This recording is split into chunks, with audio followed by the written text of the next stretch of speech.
常如果要结束合作，不是应该比如说要好好的，比如说碰面聊一下之类的吗？结果他没有，他是有一天他的执行经纪就来跟我说，老师说他最近很累，不想带艺人了，那就先这样了。这以后我再也找不到他，就真的他再也没帮我接他，是不是分手了？是不是分手？你知道只是被男朋友转？没有，因为我头好痛。你们俩好烦啊！我跟你讲，像是如果这一集第一对就是你们的话，我妈如果看到就会说，这一集哈，我跟你讲，不要同时发那什么李明川，还有那什么罗什么东西，萝莉塔，有够吵的。不打不相识，打了就认识。很多段美好的友情都是从互看不顺眼开始。你有这样的经验吗？通常就是看他不顺眼之后，就一直看他不顺眼。所以没有，因为我不会随便看别人不顺眼。哦，其实如果有些人就是不讲话，你就觉得说对方应该是很讨厌的人，但一聊发现，哎，有很多共同的兴趣。今天3对好友，欢迎罗一塔、林老师、像字幕嘛，对不对 ？OK， 他们现在是很好的朋友，就是曾经非常讨厌对方过。哦，是真的吗？互看不顺眼，他们都有带各自的牌来，我们来看一下互看不顺眼对方的项目是什么。我先说吗？其实萝莉塔大家应该看到你第一眼就是会不爽，对不对？怎么会呢？没有，主要他很吵。哪有啊？你怎么看？你比我还要吵很多哎！你这个鸭嗓，面的哎，你这个鸭子嗓，鸭嗓，我觉得名声唐老鸭。如果要讲鸭嗓的话，你们俩都输韩主。不是真的，是真的，这倒是真的。唐老鸭嗓，韩主我在意的不是嗓音，不然是什么？是他讲话蛮无聊。他差不多你都已经这个年纪了，干嘛还结怨呢？没有，我们就是要先把真心的话说出来。他差不多第3句就开始变正经鬼了。他前面都会，你有观察过他？他会装他不是正经鬼，装他就是走在就是年轻人的。讲一下。第三句女主播的毛病就来了。我懂。装正经了。哎，我是不是今天可以去也坐那里？也要坐这边吗？好啦，萝莉塔有什么好讨厌的？我看不出来。对啊，先讲我们会认识，是因为他曾经当过我的经纪人。对，曾经是他的艺人。你签他？对。为什么？就觉得他，就是看他可怜。没有，因为那个时候我刚从大学生人美退出来，对，然后呢，刚好我就是那时候就是没有人带，那我不知道怎么办，然后有一个朋友跟他是好朋友，就说不然的话，我帮你问一下明川老师这样，因为那个时候，然后我们就碰面了，因为那个时候我有做经纪，我有做一个新加坡歌手，对，所以当时想说啊，他都一样做经纪啊，如果是综艺也算是我熟悉的路线，如果是别的。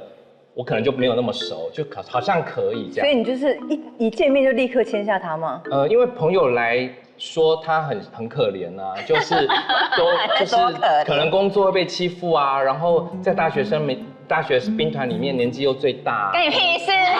你才最大，好不好？未来的发展会有限啊，然后所以那个朋友都不是跟你讲说他的才华有多厉害啊？应该是要这样引荐才对吧？没有哎，他都是在跟我说他很可怜，他就是工作怎么样，他希望可以有什么突破。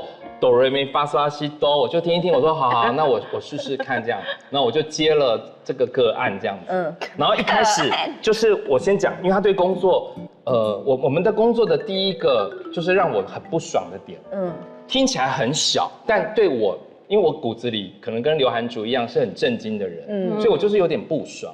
就是关于你们任何人记得他本名叫李佳佳吗？你不要乱讲，我已经改过名了。你不要把旧的名字讲出来。他上大学生了，没事用本名吗？没有，他就用萝莉塔。那我最早的名字是那个名字。李佳佳是做什么工作的时候？没有，就是他的学生时代，就是他的从小到大的。我们不知道。他后来又有改名。Anyway， 当时我就觉得说啊，你既然要从大学兵团出来，你就不要再用大学生了没里面的名字。而且萝莉塔这个名字会让大家有遐想。有吗？萝莉塔风啊，萝莉塔风。萝莉风啊，就是穿那种束腰马甲，然后乳沟好像很大。对，乳沟很大，但你说他有吗？当时他就纠结说，可是我已经用这个名字用了好几年了，怎样大学生安装多安装。我说啊，因为他没有出道。For me 当时还没有出道啊，你还不算是个明星吗？你还不是个明星啊，你就是个素人来宾，所以这个时候换名字怎么了吗？你看他这个态度，怎么了吗？多可多讨厌。然后他当时的脸书的粉丝专页还用 Lolita 什么什么一大很长一串零记忆点。它下面是什么？大概是大学生了没？就是什么大学生了没啊？很长一些经历嘛。所以当时我们就是为了这个艺名，就是一开始吵得不可开交，因为他说不出正当理由。他后来说的理由是，这个名字是我爸妈给我的，我不要改。哪有？是说老师不管大学老师。然后他现在改名了。有吗？但是我是改本名。对，为什么改了？为什么你的名字改了？因为我其实小时候就没有那么喜欢这个名字，可是不是觉得不好听，是因为呢小时候因为我有一个姐姐，然后呢他们就以前大家都跟我讲说我姐姐的名字是特别找算命师算的，然后就是爸妈就是第一个小孩都很用心，但我的名字就是妈妈呢看连续剧的时候随便说啊里面有一个角色叫佳佳，那你就叫这个好了，然后我那时候一听就觉得很北宋，想说我的名字居然是随便乱取的，然后重点是因为以前有一阵子很爱算命，然后我都会拿我的名字去算。那比如说算了5个算命师好了，如果有其中一个算命师跟我讲说你的名字其实还不错啊，我就会觉得没差。只有5个都跟我讲说，哦，你这名字是乱取的吧？很衰啊，乱取的。就是呢，我一听我就想说很堵啦，我就想说我一定要把它改掉。你是什么时候改掉的？我是5年前吧。没有啦，也改了大概快10年。这么久了？对啊。你现在本名叫什么？我现在本名就是改得非常梦幻，叫李纯飞。很好记，不要不准有改这个脸。李纯飞根本不是你啊，是我，你应该改叫李晨飞。我一看到这名字就觉得是我，比较好记。你这样也记得起来也 OK。李晨飞，这样也 OK。反正当妈妈了，一个新的李晨飞。你以为你是仙侠传女主角还是李晨飞嘞？而且重点是我那时候，你知道佳佳这个名字，真的路上有一大堆什么佳佳早餐店、佳佳轮胎行，就是佳佳凉面店，看得很烦。但不会是那2个字啊。但是就是发音都一样。然后我以前小时候就很常会被笑说，那凉面店是你哦。可是你当时还骗他说不能改。对呀。因为他就一直想要动我的，然后因为重点是他那时候他就真的没有跟我讲这么仔细，他就只说你的艺名好难听哦，我要改掉。然后我就会觉得，你看他如果当时有好好跟我解释说，我觉得这样很美啊什么的，我就会觉得说哦，好像可以这样。哦，好，换丽塔来一个李川老师的。我真的我要讲他呢，当经纪人非常的不适合，因为他就是会爱乱接工作。乱接？对，我跟你讲，他刚在那边讲说什么，他要好好的帮我改造那个形象啊，然后以一个重新的艺人的身份出发。我跟你讲，我那时候就是原本想说，哦，老师就是应该会把我打造成一个，比如说有气质啊，或是什么的路线嘛，结果没有。他第一个帮我接的工作就是拍泳装照，气死我了！你根本把我当成 AV 在经营的。然后因为你有什么好拍？对，这就是因为我其实从在大学生的时候就没有走过辣的路线，就是那种有什么辣妹主题呀，然后或是什么局部美女什么的路线，觉得有辣不是根本都不干我的。可是我就没有东西可以露，而且我那时候为了这个通告，我真的想破头，因为我胸部挤不出来。然后他很多就是花了很多时间，哪有你帮我接的不是时尚的泳装，是那种那时候去拍，我永远记得在一个游泳池，然后那个摄影师还是说再挤大一点，再挤大一点，然后一直要我摆这种动作的。你在那边跟我说你要做有质感，你在骗啊！不是，这个有前因后果，没有太过分，没有这有前因后果。当时就是大家知道，当时周刊都会有那个年历。对不对？我为了要让他上年历，因为通常是要叫得出名字的才有办法有资格上年历。可是我已经谈好要让他上年历了，就是说他已经可以上年历，就是什么类似年度新人那一种，就是有个头衔这样。那可是前面要先有一些访问，那你也知道周刊就是希望你可以稍微辣一点、性感一点，尤其是大家可能。就像我刚刚讲，可能对他没有什么想象空间，你要让人家觉得说，哇，眼睛一亮，差不多是这个概念。那可能当时是因为摄影师真的是拍不出什么，没有什么灵感，只好跟他说，你再挤大一点，不是。所以那一次工作经验很不开心吧？对啊，因为我其实就是那接到他跟我说要拍摄的时候，我就已经压力很大，然后我一直跟他想要跟他说不要，但他就是说啊没关系啦，你就拍一下啦这样子。不是啊，他明明当时还有去医美去推屁股，说哦这个屁股线条会比较漂亮。你都已经接了，我只能这样子。我当时想说会不会放错重点？重点好像是胸部，你一直推屁股干嘛？可是胸部还不能为了就是来不及呀。那时候要拍已经他跟我讲说已经只剩下1个多礼拜，哪有时间去融入？他一直发那个我在推屁屁股的照片给我，想说干嘛？你放错重点，推屁股干嘛？不然要怎么办？而且除此之外，他还会帮我乱接通告，因为其实像我们那时候，我那时候刚从大学生的美出来，其实没有什么演艺经历，然后会上一些。刚出来，好吧，你很烦哎。然后呢，上一些谈话性节目呢，就是你应该要挑适合我的主题嘛，你可以发挥的。对，但他都给我乱挑一通。我永远记得他有一次帮我接了一个主题，叫做我拍戏的经历。我从来没拍过，我根本没拍过。蕊通告诉我们，因为那时候刚出来，不会说谎。因为如果是现在的话，我就会说谎，掰很多故事。可是那时候不会掰。所以蕊稿的时候就支支吾吾的，然后就后来我就被支吾什么？其实我就是拍戏的时候，就是那个导演很凶，然后对方就会说很凶，怎么样，有什么样的状况，我根本讲不出来，最后被然后最后对就被发那个通告就问说，蕊通告说你真的有拍过戏吗？然后他这一问我就心慌了啊，我就只好老实说其实没有，然后他就生气了，他就说。那你为什么要这样骗通告？你这样浪费我很多时间跟你聊，你知道吗？因为我们时间很多嘛。我就这样被大骂一顿，然后我就很生气，我想说你挑一下，你明知道我没有，你接他知道你没有拍过戏吗？他知道啊，因为他就知道我那时候才刚从学生。那你干嘛这样对他？不 ，OK。乱接。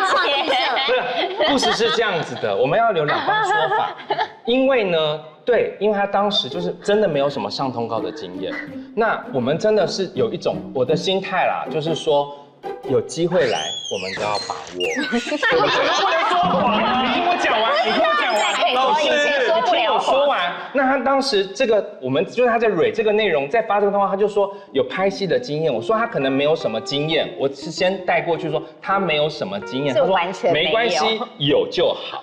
那因为他就是在学校的时候都还有拍一些什么学生短片那类，我想说那这样就算有啦，不是吗？学生话剧拿出来，不是吗？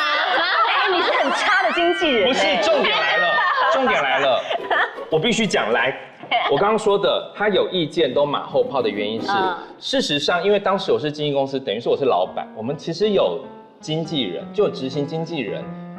他跟他才是第一线，不是吗？对。那因为我每次都会问经纪人说，哎，那个 Lolita 怎么样？他状况如何？他有没有什么问题？他说没有，他说他都可以，什么工作都可以接，只要工作来他都接。我说哦，那很好，这个心态很好。我觉得这个心态很健康，什么工作都接。那我就说，那你接了什么工作？他说哦，就是按老板的指示，帮他多接一点电视通告，然后帮他做转型，然后帮他就是那时候还有去帮他谈可能要出书之类的。我就说哦，那很好，你知道我就是得到的资讯就是都很好，没事 ，OK， 他什么都接。他刚刚说这些工作，他都隔了大概快1个月才来跟我说哦，我们那天去做了什么工作，我觉得怎么样。你知道当下我一样是一把火上来，想说车已经到高雄了，你在跟我讲新竹的事。这个就是我要来讲的事情了。第二个，他不适合当经纪人，就是他是一个恋爱脑，只要他一谈恋爱，我就是找不到他。然后因为像这些工作呢，我每次接到之后，然后因为那个经纪人就会一结束你就要找他，是不是？没有，就是通常那个时候接到，比如说我被骂，那我第一时间我就会反映给那个帮我接执行经纪。那可能那个执行经纪，但执行经纪没有，他通常就是讲完就说哦，好像没有什么权利，我就觉得说好像我其实要找这个源头好好跟他讲，所以我都会一直尝试想要联络他，但是我真的好几次，每次工作遇到问题打给他。然后永远不接，讯息也不回，然后等他出现的时候，已经过了5、6个小时了，来不及了。如果那我原本想说，如果你是在工作在忙的话，我可以理解，但他也算是很白目、蛮老实的，他就是会回塔给我直接说，他就会说啊，我刚刚在约会啦，在看电影。然后我跟你讲，看电影就算了，他有好几次是跟我说他在吃饭，我说你吃饭你可以接一下，他说不行啊，我刚刚气氛正好，我们正可能有可能要回家干嘛的。我接了你的电话，我就没有那个气氛了。因为我知道接，因为这样子都不接我的电话，接了这些电话，我吃饭的情绪就没了。我找到你以后都已经1个月后了，好不好？超难找。等一下，那请问你现在有没有固定伴侣了？没有啊，还没有。我就是稳定单身，稳单中，进入第9年了。所以你也无法当一个好的经纪人，把人家捧红，然后情路又坎坷。OK， 那因为我还是要说，对我来讲，老板的角度跟我的心态就是我要听执行人怎么讲嘛。那因为他讲一套，你知道我当时就觉得说不行，这小朋友你前面都说什么都 OK， 然后再来跟老板。我觉得会是中间那个人，对，我觉得是中间那个人。就是我当时，你知道，我当时想说，我就在很开心在谈恋爱，我一直要处理你们两个很像吵架的情侣的事情，你们懂那个心情吗？你觉得你的人生最重要，对不对？当时你的人生幸福最重要，每一个时刻都是幸福最重要。我只是现在没有对象，没有办法放下这一切啊，说只好一直出来上班啊，不然呢？而且所以如果有对象的话，你会立刻去哪？我晚上的通话就不会接啦。就现在就不会做这个时间我不会接通告啊，我要去当马子狗接送啊，怎么可能？还在那跟你们讲这些无为不为，好感人哦，你好感人。谁管劳力他什么死活 ？Who cares？ 我在去门口等啊。而且很恶劣的是，我们后来结束合作哦。通常如果要结束合作，不是应该比如说要好好的，比如说碰面聊一下之类的吗？结果他没有，他是有一天他的执行经纪就来跟我说，老师说他最近很累，不想带艺人了，那就先这样了。从此以后我再也找不到他，就真的他再也没帮我接。他是不是分手了？是不是分手？在闹脾气。超级被水死的。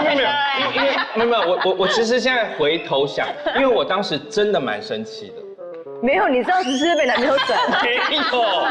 没有，就是很生气，是因为我觉得就是我有种被骗的感觉，就是说谁骗谁啊？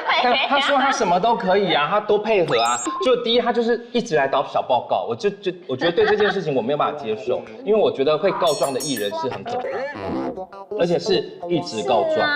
可是因为他一直出这些真心话跟你讲啊。但是我觉得他应该要先跟执行先去蕊清楚。可是执行就不会沟通啊，就是因为讲了没有用，才会找你本人。执行跟我讲的版本跟他跟我讲版本都是有。其实你们这是好朋友吗？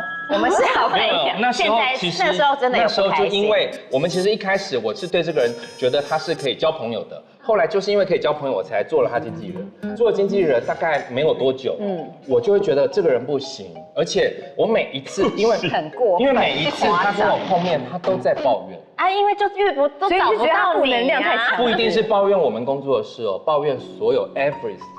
男友人生，比如说你知道我今天去录部CD的时候，那个冷气我穿那么少，穿冷气一直吹得我头很痛，这也还好吧，就是一些小事，这么琐碎，他被当朋友不是吗？对，因为我就是当他是朋友，所以才跟他讲一些今天好冷。等一下，那时候我的身份不是他的经纪人吗？你不是说我们可以？你那时候说我们可以当朋友的。没有，我在这个部分，我在这个部分其实蛮公私分明的。我觉得我头好痛。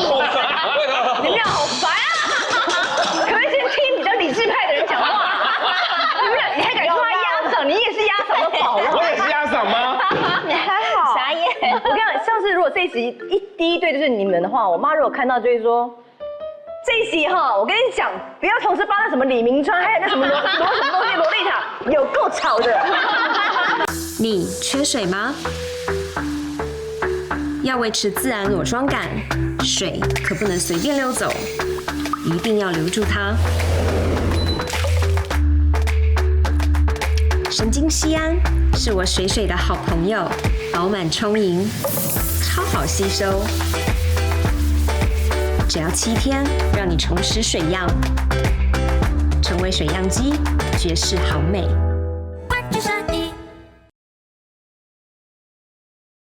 先听听看理智派的人，好不好？喂，完蛋，我怕我们这组也会很吵。我也跟逸轩。好，你先讲逸轩什么？就是我觉得看不顺眼。因为我们两个刚开始认识的时候是有共同的朋友，然后我们就大家约去吃饭这样。然后其实前面几次就是他就会一直让我觉得他很针对我，比如说哪有？你为什么不喝酒啊？你要喝酒吗？那我就说没关系，不用。你为什么不喝啊？就这种。然后或者是，就是，因为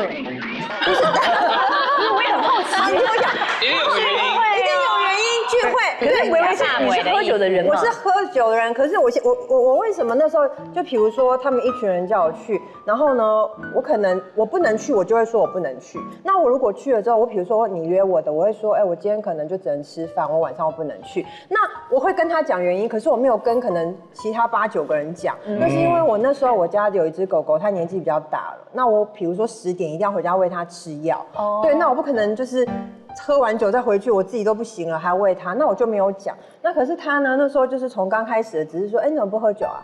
你不喝啊？到第2、第3次、第5次的时候就说你又不喝了，可是他是这种哦，你又不喝了，没什么表情这样子。对啊，然后回家太甚。对，然后我那时候就会觉得说。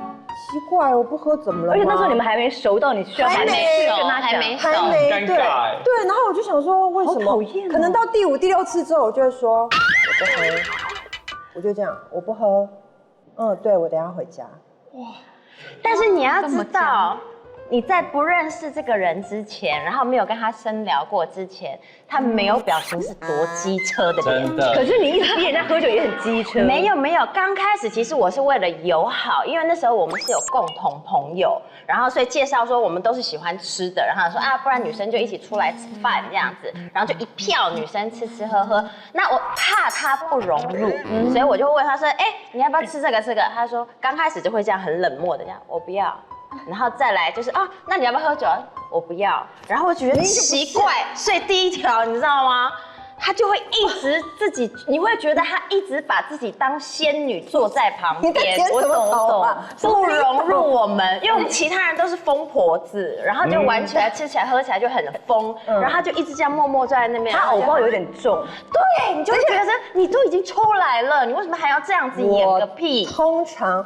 偶包比较重的时候那是我的保护色，其实我是会害羞的，所以我刚开始在一个环境的时候，尤其是人很吵、他们很活泼的时候，我会比较不好意思，就是我会比较冷淡。但是我前面几次真的没有我不喝，我说不用没关系啊，没有没关系。那他就后来你刚刚有说，你最后就直接说我不喝。那是我第5次被他一直针对之后，就因为前面几次没关系，可是你每次第5、第6次的时候，你也火了是不是？对，我就想说，奇怪，我都几岁了，我妈妈不叫我喝酒，你干嘛？不是，你要知道，因为他刚刚不是讲说他有狗狗吗？要顾狗狗什么这件事？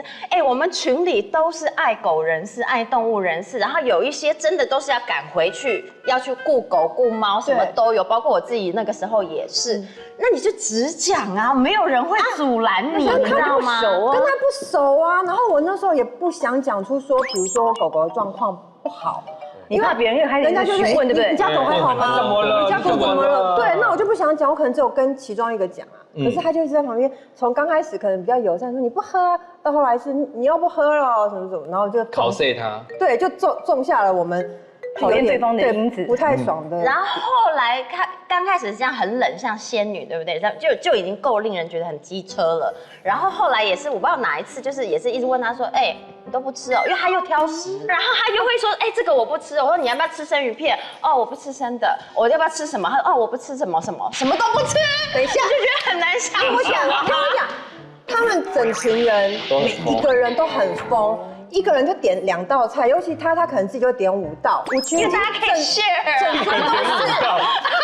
是去哪？就是没有菜单的那种餐厅吗？没有，是有菜单的，也是一样，整桌可能5、6个女生，因为我们10几20道啊。对，可能是中餐吗？对，中菜也好，不管一个人点5道会太过分了。他们差不多。我们那群女汉子超能吃的。不是，那我刚开始不是很熟的时候，你们其实都已经把菜单快点完了，我当然就。没关系，没有吃现场的就好。已经有啦，一定要逼我点。那我真的不敢吃生鱼片，不行吗？我不敢吃。可以。你看我跟你讲，开始不一样。你要越僵，他越会露出本性，而且这还是不行的。他现在还是平稳状态，就是等到某一次我一直在讲说你到底要不要吃，要不要喝什么，他就说我不要。就会突然这样子暴走，突然飙高8度，所以我想说，然后我就回了一句说：“你凶屁啊！”我会吵起来他就突然说：“你生什么气啊？”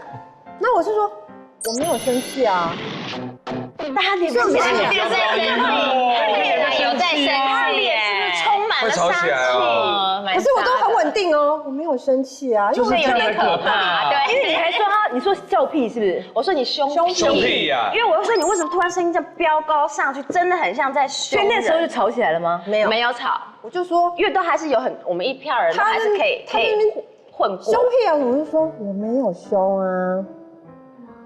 我们有点可怕。他讲我没有凶，看起来最凶。真的。对啊，不是你好适合演谋杀案的。可是那时候就是，可是那时候我就是已经有种下了那个点了啦。对，所以我觉得我又还找不到你们俩可以成为朋友的原因。可是因为维维真的，她就是外形受限，因为我们以前同公司嘛，每次只要公司的聚会，大家口耳相传都说，哎，维维今天不高兴啊。维维怎么了？要不要去跟她聊一下天？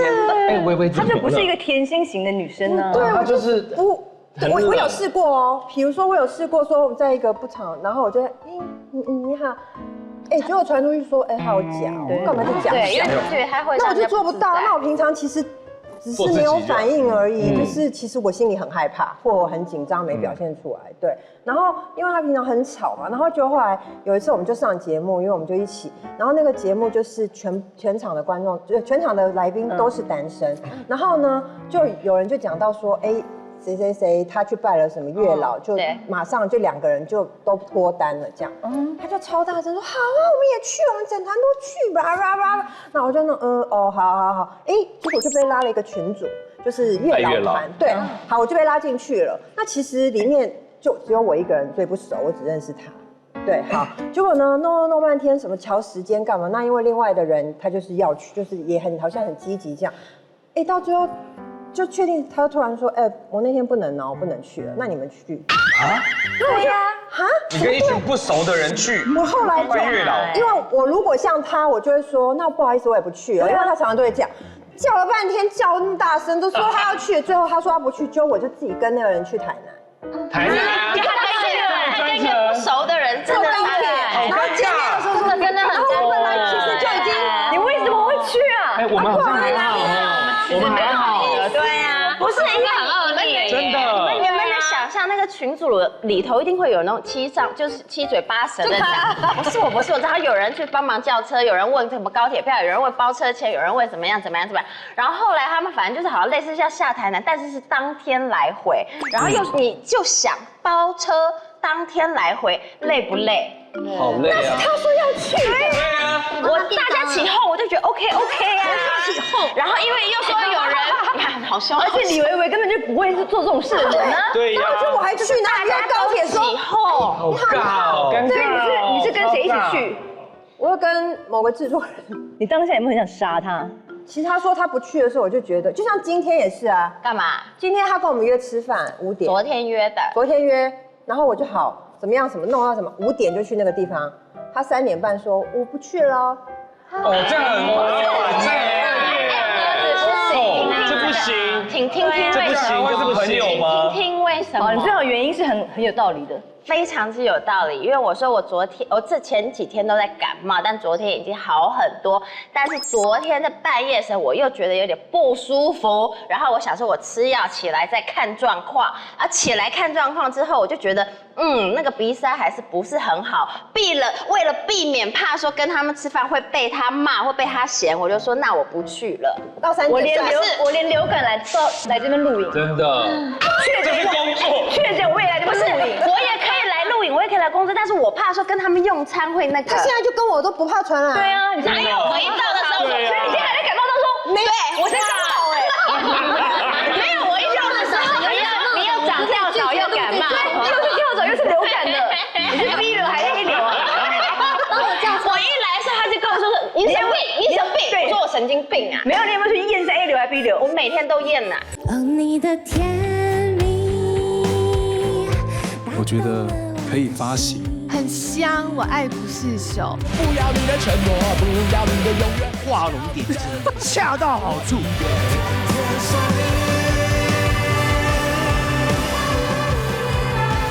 百步复活投票启动，赶快下载欢歌 App， 为乐团争取复活机会，一起听团吧！还要再抱怨他哦，你要讲变好朋友啊？哎，那次就是非得大家一起去，然后我们就去吃饭。跟你讲好了。干嘛给我累了吗？我们就吃，然后其实也就是有一个维持一个距离，因为人都很多，都很吵这样。然后呢，他们就喝很多，有点醉了这样。然后其中有一个女生呢，当中她可能就是有买了新的戒指，对，然后再给大家炫耀，哇，很漂亮什么什么，然后就哇，对，就隔壁有一桌，隔壁桌就有一个那种有点像哥哥型的，有点年纪，然后也是那边的常客，但是那个哥哥也很醉。就那种很忙的这样子，然后可能看到我们这边，哦，那时候还有另外女生，就看到他被那个哥这样打头这样子，就是真的是醉的感觉。然后手起了以后呢，后来那个人就飘走了，然后突然戴戒指的那个女生就想说，她戒指不见了，她戒指不见，是不是那个人帮我拿走了？因为那戒指真的不便宜。然后那个时候。我印象中就是我起身，然后我眼角看到他也起身，然后我就去门口把那个男的哥哥拉回来，然后后来我就看到他立刻也接着把门关上，因为就是一间很小的店，然后就把他拉回来，然后当然后面都没事嘛，因为他说哎呀没有啦，不好意思，我没注意啦，什么什么，然后就戒指就还给，这个在他手上，在他手上，对他真的可能就当他误拿，因为他很忙。可是原本在那个人的手上，他怎么拔下来戴到自己？对呀，试戴啊，因为是那种当中是，对，然后很中性的那种银戒指，男生也可以戴的那种。然后拉回来了以后，然后这件事情就解决。然后那时候我才当下觉得说，哎呦，原来她不是真的我想象中这么仙女的人，就是感觉可能也会跟我一样，就有一点那种女侠精神的人，然后才稍微心里有放下一些那些偏见，对，就发现其实她真的是。要慢，就是很慢熟，而且他真的是你越去弄他，就熟了以后越去弄他，他越开心的人。哦，但是要他已经认定你是朋友之后，对，所以你们这样前面冷静了多久才真的变朋友多吧？然后现在是彼此最好的朋友吗？也没有到，后来我就发现也没有到最好，蔡老师没有，后来发现比较诚实啦，其实真的很真，他就是很真实的一个人，然后很透明。不是像我，就是他要威胁，他们要威胁我干嘛？开心不开心都很，因为那整群都会威胁人啊。他们那群到底是谁啊？听起来很怪，好恐怖哦！我没有，我超不勒的哦。可不可以讲一个名字是不会怎么样的？没啊，还有那个谁，有男性荷尔蒙。叶欣湄还算声音不算大，以路也是，还有亚美奖也是，就是都是能吃能喝，嗓门大，但是都很直可怕的人。那你在那个群组里面开心吗？他超开心的，因为我们在里面真的算很安静啊。我的个性跟这个团体一点都不搭吗？我觉得你要不要出来？为什么他硬要在这个团体里面？对呀，你又不喜欢人家大声嚷嚷，然后又不喜欢点那么多道菜。可是他飙高音的时候也很惊人，会把我们所有人都震这是被你们逼的吧？他是会一直飙，而且他的手力超强。他想要干嘛？他只要就是被我们一弄到或干嘛一不爽，他就这样啪一掌过来。然后我第一次被他打到，我就想说怎么会痛成这样？因为感觉他没有那么用力。你们两个痛是他力气比较大，他打人超痛。不然你们俩都打李明川，看他。对，第三公证人。对，因为他打人。来，我以为他应该是你啊。我真的打人很不是，因为你看画面，你会觉得他挥很少力，但是真的吗？你好痛哦！我是真的打很痛哎，我不打人吗？很少打人的，掌心，打背，打背，我不打人的，背哦，痛啊，背比较安全吧？到我肩膀。然后可能你要认真生气的打，干嘛啦？超痛哎！真的痛吗？因为你会觉得没什么感觉，太大力了，因为他看起来不用力，你也夸张吧？因为我真的另外手反而没有很沉，它是沉的。他根本没用力打这样子的力量，可是我就学不起来他到底怎么打成这么痛呢？他有把力气灌到底部哦。可是你看他挥没有很用力啊，他手掌是这样子而已。对啊，不晓得为什么啊？哎，是痛的，你要不要体验一下？吓到，有那么痛吗？有比我赏你巴掌，跟他打你背哪一个比较痛？哦，那个没得比哦，你那个都他的真的痛，不是。但是你可以感受他那个是那种有气的力，然后慢慢灌到里面，不至于受伤，但你会知道说，哇，有学功夫的人是不是？就是维维，你怎么有这个力气？体验，你要不要体验一下？我不想过去，因为有一个流感的人在那边。还是维维过来打？再去打。你没有，我们这一群里头，他是长最强，就是很像有那种内力的那种感觉。他打人应该会直接穿过去吧？拿出来再甩一甩。OK， 所以现在是好朋友了。对，所以你们两位是？你们两个是朋友吗？我觉得我们的不合就是从不吸地开始来了。哦，我要听一些牛肉。很无辜，以前 S 姐有一集说我们都主播出身，然后韩竹是我学姐，我本来还有点尊敬她。然后呢，就是我想说，韩竹好像是一个很好胜的人，因为我跟他是完全相反，就他很 E， 我很 I， 然后他就一直啵啵啵，然后我就是比较安静那种。然后有一集节目 S 就讲说啊，你们两个都主播，你们来表演那个抢新闻。然后韩竹说穿了高跟鞋，说好来，然后就他就这样考就跑很快，然后我就在后面慢慢走，然后我就想说，啊你跑那么快要干嘛？反正你跑快跑慢都是会防到啊。然后韩竹就是很生气这样。有到生气吗？没有啦。你很容易走心，要气噗噗的。你说在节目中吗？跑啊这样，在节目中发生的吗？这一切？对，你也完全忘了这么彻底。你在现场我知道，我就说你们吵架这个也是在现场吵。我们没有吵架，我就内心的 OS。我是真的好奇说，为什么要跑？就是走路优雅一点就好，就能走就不要跑。然后那集播出来之后，就有很多网友好像就讲说他们不合啦什么什么。然后因为我不会看网友留言嘛。然后韩竹看了就会很走心，韩竹很爱看，对，然后韩竹走心之后，我还跟他非常 care 网友说他什么，不是因为这样子，就是那个我本来也觉得没什么，但是我觉得今天我一定要做什么事情，我就会全力以赴，要么就不做，要么就全力以赴。你看这个震惊来了，全力以赴。但是呢，只是示范抢新闻而已，全力就一直冲，然后连我身边其他朋友都说，为什么章鱼要特别针对你？因为他常常就是这样子突然泼一个冷水，这有什么必要啊？这怎么样？这没什么吧？然后我就真的是被我旁边朋友，你说在节目中他常针对你吗？就是好像什么都是那个韩竹啊或什么的之类的，然后导致我身边朋友都觉得说做球给你，章鱼针对我，我自己心里觉得好像这个人真的对我不是很友善，那还是稍微有点保持距离好了。而且我想到韩竹一件事情，我觉得他实在太可爱了。就是我以前跟他不熟的时候，我有时候会加他限动按赞，就讲些垃圾话，说睡啦什么，就是，然后他这是肺腑之言。对，好啊，反正呢，他有一次有回应我，他就说你干嘛一直撩我？然后我想说，我只是随机乱发而已，然后他以为你很认真的 follow 他，他很认真，然后就会说你可不可以帮我投票？然后我就问说要投什么，因为我知道他都会很在乎一些名次，对，很不懂没有意义的东西。他就说这个让我讲，然后你讲，所以那次比赛是什么名义啊？不是，是我有一次去那个手作坊做那个流体熊小熊，然后我做熊的雕像，也要赢，熊的雕像，我真的还蛮好看的。然后呢，结果店家就跟我说，你做的还不错，你要不要来参加我们的比赛？如果你这个礼拜得了网友人气冠军，自己玩的，他自己玩的，人气冠军，我耐心已经现这样了。听我讲，我就是有只小熊画的不错，然后他就说，店家就跟我说，你如果这个礼拜得了人气冠军，你就可以得到一只大熊。我就看好像也没什么人比，我就传讯给他说，那你帮我投个票。像我这种不熟的人，那时候我刚刚还不熟，而且他只是按个钮就投。最后你有拿到大熊吗？不是，他帮我投了之后，我确实得到那个礼拜的冠军。然后本来以为可以拿到大熊了，结果他说要连比4个礼拜，我就放弃了。我有点跟人家连续放，他只是总冠军，还没总冠军，比1个月啊？什么叫比1个礼拜？还不是重点，然后他还发到什么股市群组的人帮他投票，就那些为了一只流体熊，好无聊的东西，然后他就一直要比赛。我以为大熊很好得啊。明轩老师，你是不是有什么社会想？没有，因为韩竹真的是，我不是有叮咛你吗？就是你要自动看到。来了，你这样搞得我们主持人也很干呢。女明星们，因为平常我们工作都会碰在一起，他们就会跟你说我最近又去做了什么医美，你知道某个医美很厉害，或者是什么买了什么面霜几万块，那我看到他的脸想说，你钱花在哪里？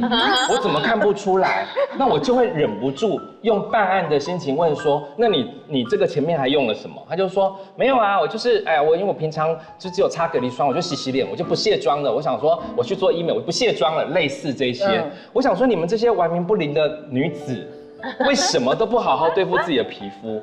因为对我来讲，保养除了后面这些擦很重要，我觉得洗脸很重要，清洁很重要，所以我今天要跟大家分享洗脸的重要性。好就是这一瓶 TK 全能洁颜露，看起来好高级哦。对，我跟你讲，因为清洁这件事情呢、不管任何肤质都要把脸洗干净。再加上呢，因为这一瓶我觉得最厉害是因为它一瓶多效。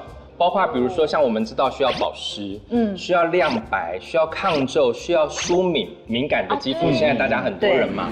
然后另外一个最重要就是焕肤，让你皮肤的这个整个看起来很有气色。其实洗脸这件事情很多人都忽略了，他觉得我只要有洗就好。但是真正要把脸洗干净，泡沫很重要，就是你要用泡沫把这个脏污代谢掉。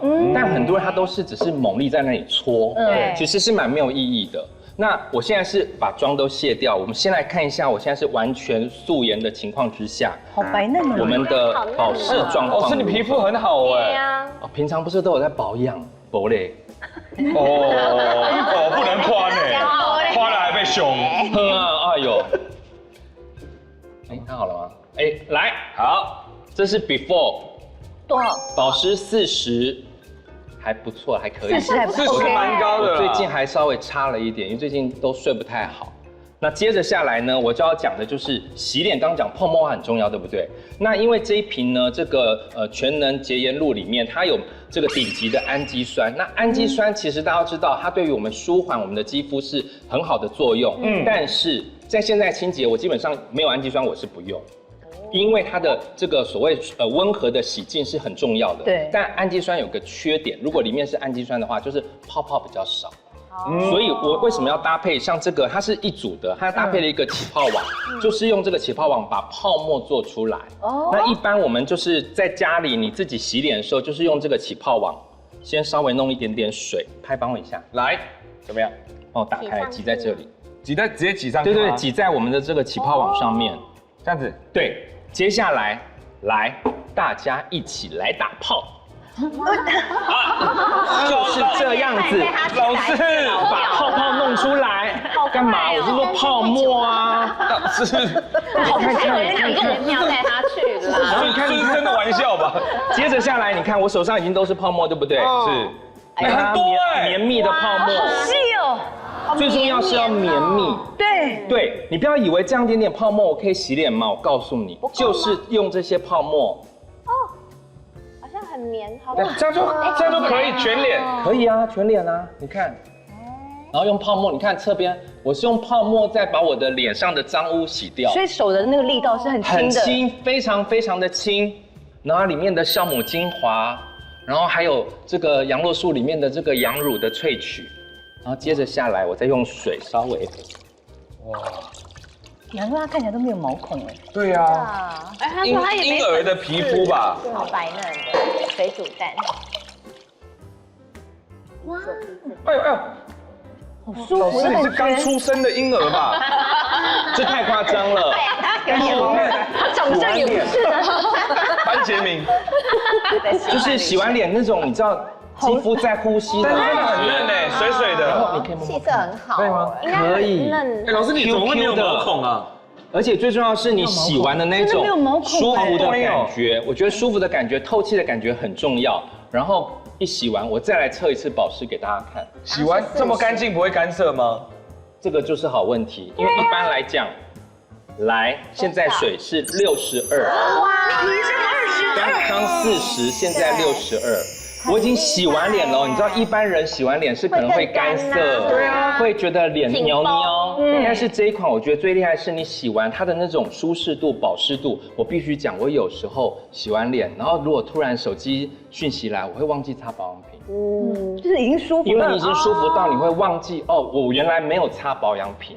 好猛哦！所以这一瓶我真的觉得，除了它的那个面膜很好用，我觉得这个清洁的真的也很好用，因为它里面包含了，比如说像我们刚刚讲的这个保养成分，它可以帮助我们做到保湿锁水。另外还有就是焕肤跟提亮，很多人就是要不就是随便乱洗，就这样搓一搓就结束。要不就洗过头。对，我觉得如果你有一瓶，它可以全效，然后又不挑肤质，也就是说，不管是任何你是干性、油性、混合肌、敏感肌。都不用担心，保养里面除了保湿或者是我们平常日常的，比如说擦精华、乳霜这些很重要之外，最基本的就是要把清洁做好。而且清洁做好的关键就在于你要搭配起泡网，让泡沫可以变得更多。所以这是可以永久性的用。可以，就是再清洁一下晾干，就可以再一直用。然后你让它的泡沫去把你的脸上脏污带走，这样子清洁做好。后面真的是事半功倍。你现在整个额头在发亮，你现在脸还是没有紧绷感吗？没有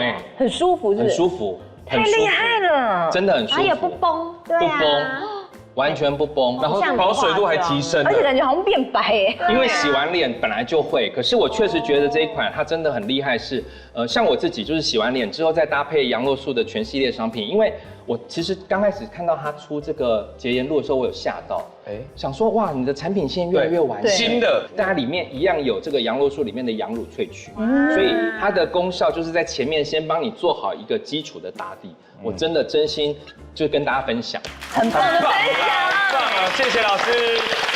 哎呦，真的是这样朋友不打不相识啦，能合则合嘛，不合那就不要当朋友就好了。对，吵就对啊。为什么？这是真的啊，这结论。因为谁知道你们现在坐在一起的会不会隔几个月又不一样？没有，你们现在敢发誓，就是这段友谊可以走得很远很远很远吗？我敢发誓啊。你们我 OK 我完全。张宇你敢吗？我敢我一旦当朋友就一直。我也是不会。对，我很慢熟，但是我是很真心的朋友。所以你们俩现在非常好。他要离婚的时候还传讯息跟我说，我明天要宣布离婚，但是我想先跟几个好朋友讲。然后我收到讯息的时候，我想啊，我是你的好朋友，至于吗？又传给很多人了。多棒的友谊还存在啊！喝醉强传给200多人。我觉得他应该群发。他们这组应该最早删掉。对，我也觉得。韩竹原本以为他又赢了，你又被骗了，韩竹，你又被骗了，输了。你们不要再发私信给我，你们几个。好了，韩竹继续当第1名哦。